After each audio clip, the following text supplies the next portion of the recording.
अब मैं आपको सही। इंटरेस्टिंगली एक बात बता दूं कि शौकत भाई ने देखा जब बैत हो रही थी पत्थर, उसके अलावा भी आपने बहुत दफ़ा मेरे वाले साहब के नाम से सुना होगा पत्थर। हम्म।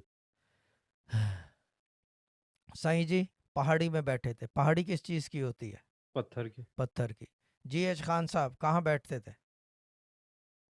पत्थर। पत्थर। पहाड़ी में बैठते थे ना, वो भी वहीं बिल्कुल। रहते थे ना, मरी से आगे। जी। पत्थर। बिल्कुल। और अली हैदर साहब ने कंबल पोशी कहाँ की थी? गार में, वो भी गार में। पत्थर। अब मैं एक राज की बात बता दूं, रम्स की, कि हम्म। चीज़ ये कि हम जंगलों वाले दरवेश नहीं हैं, हम गारों वाले हैं। जब भी पत्थर हम्म। नज़र आते हैं हमें, ठीक।